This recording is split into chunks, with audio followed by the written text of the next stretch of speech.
A palavra do Senhor que veio a mim neste dia para compartilhar com vocês. Então, se você já está assistindo este vídeo, compartilha para que outras pessoas também ouçam aquilo que o Senhor vem falando para os seus filhos, para o seu povo neste tempo e também através daquilo que o Senhor confiou a mim. Irmãos, neste dia o Senhor me levou lá em Gênesis 4, né, que conta sobre o que aconteceu com Caim e Abel. E aí, irmãos, a Bíblia cita, né, sobre a oferta de ambos, né? De que Abel, ele devolveu ao Senhor o seu melhor, a sua primícia, né? Ele fez uma oferta genuína, devolveu a sua oferta de forma genuína ao Senhor. E Caim, ele não o fez, né? Caim, ele ele era a pessoa que cultivava a terra, que tratava a terra e que cuidava da terra, e Abel ele era pastor de ovelhas. Então, irmãos, o que o Espírito Santo falou comigo para liberar e compartilhar com vocês? O Senhor, irmãos, ele vai exigir de nós e cobrar de nós aquilo do qual ele deu ou confiou, né?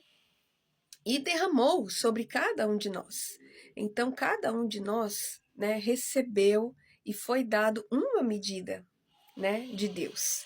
E é na medida do qual o Senhor, né, confiou a você, derramou sobre você e deu a você, é nessa mesma medida do qual você vai ser cobrado.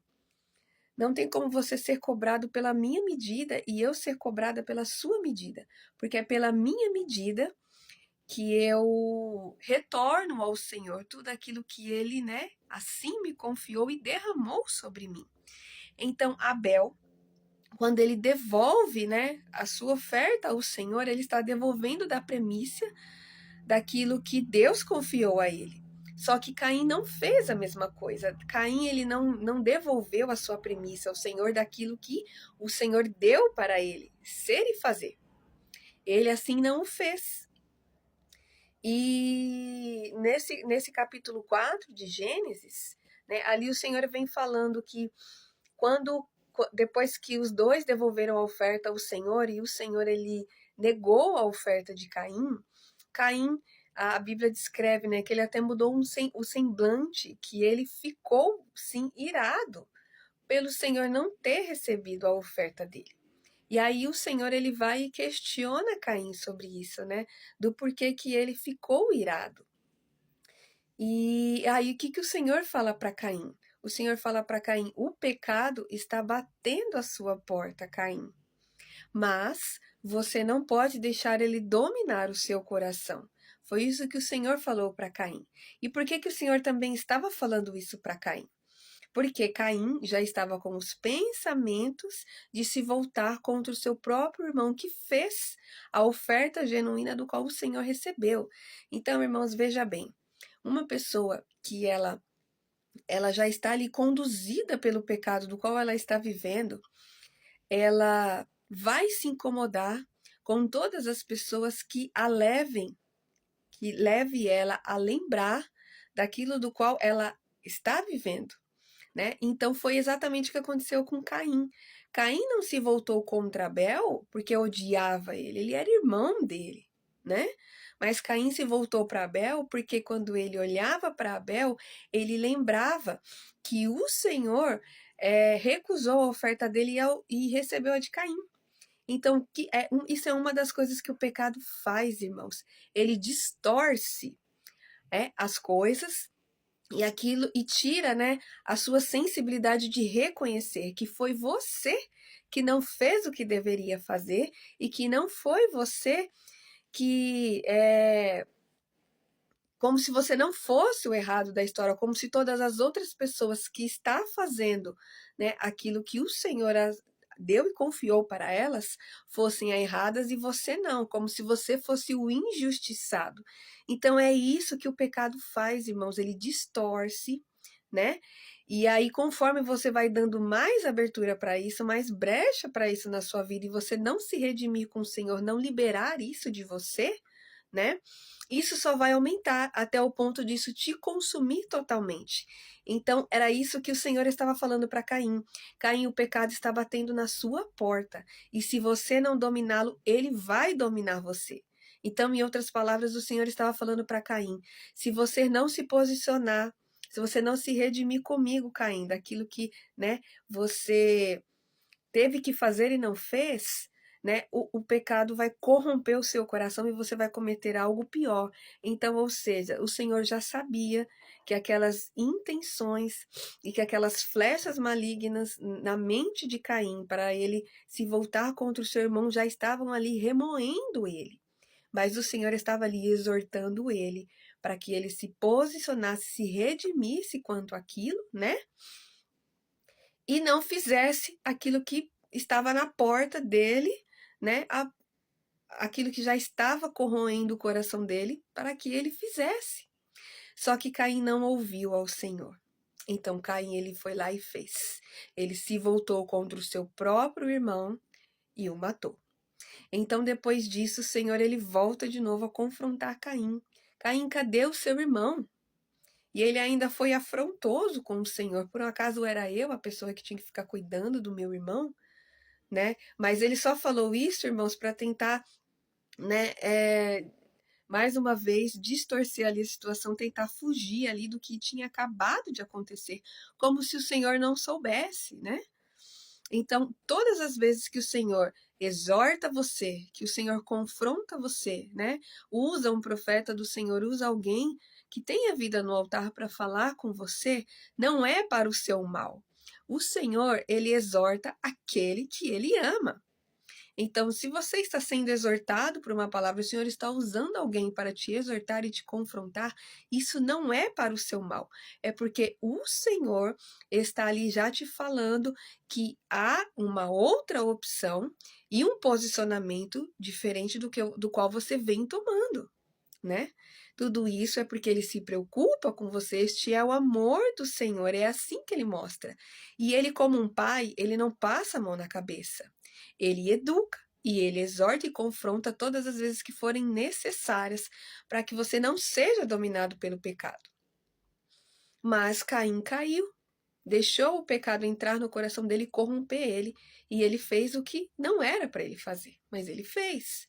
Isso foi a decisão que ele tomou. Ele deixou o pecado corromper totalmente o coração dele.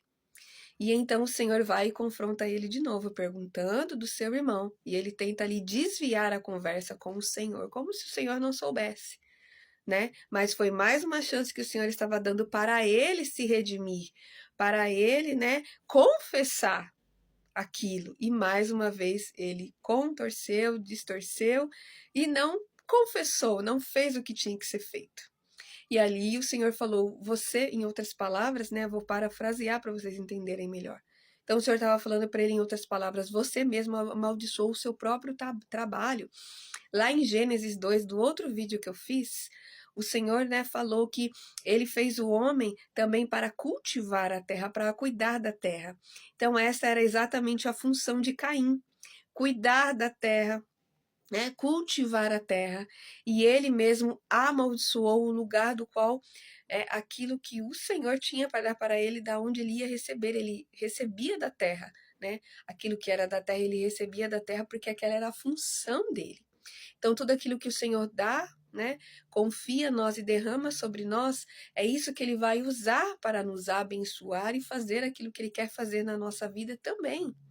Então, Caim, ele mesmo amaldiçoou o lugar do qual ele tinha que cuidar e cultivar, que o Senhor confiou a ele a isso. Então, foi por isso que o Senhor falou, não foi o Senhor que jogou a maldição em Caim, mas isso foi a consequência do pecado dele, daquilo que ele decidiu fazer.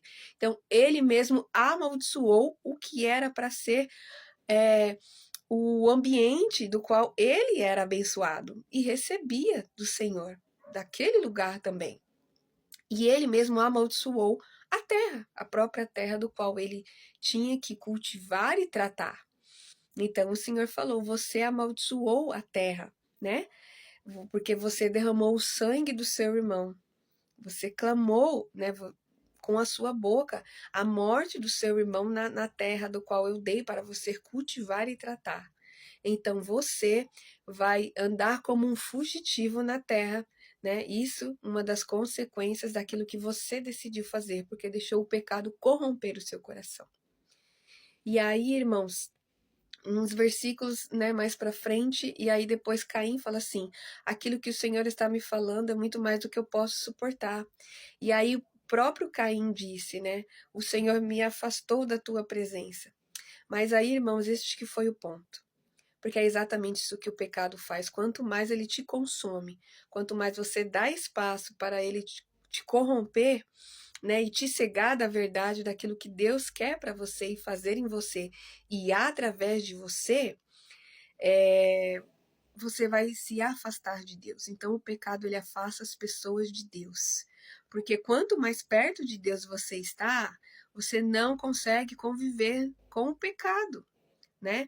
Porque a presença do Senhor ela é pura, ela é genuína e ela não habita onde tem pecado. Então, quanto mais perto do Senhor você está, né, menos você vai dar lugar para que o pecado possa ter influência sobre você e sobre a sua vida, né? Então, o Senhor em nenhum momento ali disse: Caim, eu te tiro da minha presença. O Senhor ali estava liberando sobre ele as consequências da decisão dele. Mas foi o próprio Caim que disse: o Senhor me tirou da sua presença. E aí depois tem um versículo que fala: e então Caim se afastou da presença de Deus. Então, irmãos, toda transformação, qualquer coisa na nossa vida, irmãos, começa com uma palavra. Tudo foi criado por causa, né? Com a liberação de uma palavra. Tudo que Deus criou foi liberando a sua palavra. E para nós vivermos transformações, vivemos aquilo que o Senhor, né, quer de nós e tem para nós e através de nós, irmãos, é com a liberação da palavra de confissão. Então, tudo, irmãos, nós temos que colocar aos pés do Senhor, né, diante dele, e deixar que ele assim cuide, irmãos, porque aquilo que não cabe a nós e que Deus precisa fazer em nós, né? Você não pode tentar fazer com a força do seu braço, você tem que deixar o Senhor fazer em você. Então, irmãos, essa é a palavra que o Senhor está liberando neste dia. Não dê espaço para que o pecado possa dominar o seu coração e assim te conduzir a se afastar da presença de Deus e das pessoas que o Senhor quer usar na sua vida para, né, te levar ao entendimento da palavra, para você ser curado de feridas, para você ser liberto de coisas que você mesmo escolheu e acabou se trancando ali, né, ainda vivendo como escravo disso. Então que você, né, deixe o Senhor fazer isso na sua vida, não deixando o pecado ter esse espaço no seu coração, que foi exatamente o que aconteceu com Caim. E todas as nossas decisões, irmãos, não influencia, não tem interferência só na nossa vida, mas de todos que estão à nossa volta, né? E foi exatamente o que aconteceu. Caim, por causa deste pecado de Caim, foi uma geração inteira corrompida, que nós vemos mais para frente, né?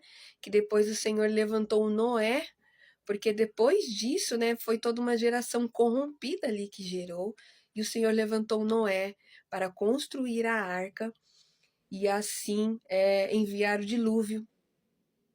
Então, irmãos, tudo que nós nos posicionamos a fazer, seja assim, né, ser conduzidos pelo Senhor, pela palavra dele e ouvir as pessoas que o Senhor usa, né, quer usar na sua vida, né, ou se você quer deixar o pecado, né, conduzir o seu coração, mas para ambos os posicionamentos haverão as consequências daquilo, e isso não interfere só na sua vida, interfere na vida de muitas pessoas, irmãos, porque, né, nós não estamos aqui sós, vivemos em sociedade.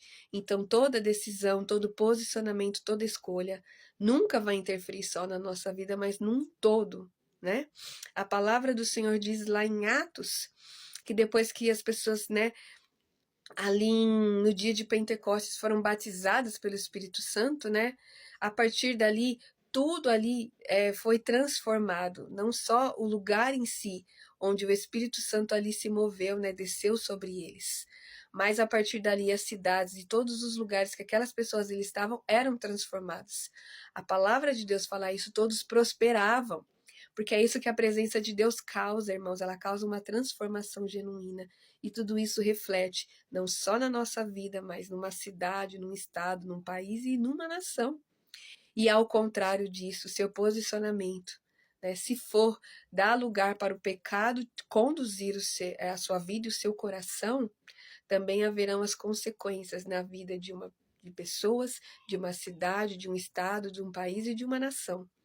Então, que você tome, né, a posição segundo aquilo que o Senhor já diz ao teu respeito. Que há um preço, irmãos, para tudo isso, né?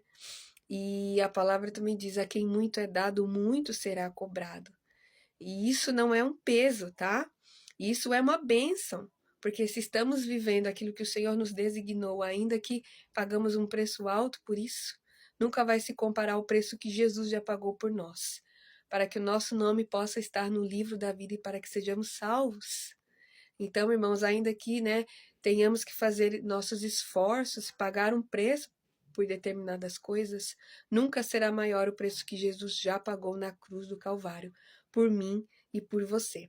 Recebe essa palavra em nome de Jesus e compartilha para que outras pessoas também ouçam, né? Aquilo que o Espírito Santo sempre diz e direciona através daquilo que o Senhor confiou a mim.